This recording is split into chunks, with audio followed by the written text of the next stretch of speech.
ডন আসছে, এইবার সবাই পালা। কিন্তু বাস্তবতার কাছে বারবার হেরে যাচ্ছে ব্রাজিল সমর্থকরা। বারবার এমন কেন হচ্ছে?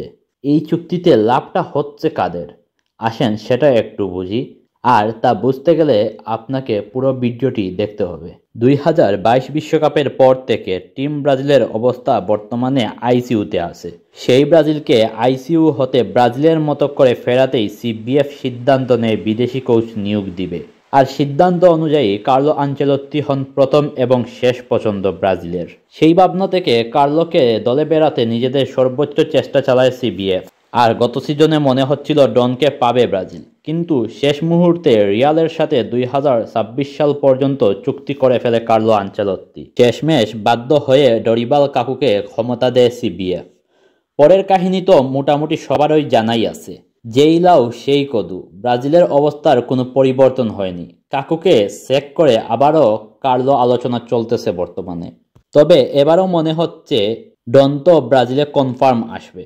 কিন্তু বাস্তবতা কি আপনাদেরকে বলি, ডন কার্লোর অফিসিয়াল ঘোষণা আসলে বিশ্বাস করিয়েন, আনচেলত্তি হলুদিয়া পাখি হইছে তার আগে বিশ্বাস করিয়েন না। আপনি যদি ব্রাজিল সমর্থক হন তবে আপনার একটা সত্য জানাই, যা আমরা অনেকেই জানি আবার অনেকেই জানি না। কার্লো আনচেলত্তির আসা না আসা নিয়ে সাধারণ সমর্থকদের সাথে একটা গেম খেলা হচ্ছে বর্তমানে, এবং অতীতেও গেমটা খেলা হয়েছে। তাহলে গেমটা খেলছে কে? হ্যাঁ, গেমটা আন্তর্জাতিক মিডিয়া খেলছে। সেইটা আবার কেমনে? তাহলে শুনেন। মিডিয়া কিন্তু ট্রেন্ডিং নিউজ দিয়ে বেশি ইনকাম করে। আর নিউজ তো এমনি এমনি ট্রেন্ডিংয়ে আসে না, সেটাকে ট্রেন্ডিংয়ে নিয়ে আসতে হয়। আর সেই কাজ করে থাকে মিডিয়াগুলো। ধরেন এই চুক্তি নিয়ে মিডিয়া সিবিএফকে আর কার্লো আনচেলত্তিকে কিছু টাকা দিয়ে বলল, আপনাদের চুক্তির সম্পর্কে অফিসিয়াল নিউজ একটু সময় পরে দিয়েন। আর এই সময়টা হতে পারে একদিন হতে শুরু করে মাসখানেক পর্যন্ত। আর এই সময়ে সিবিএফ বা কার্লো আনচেলত্তি কোনো অফিসিয়াল খবর দিবে না মিডিয়ার কথা অনুযায়ী।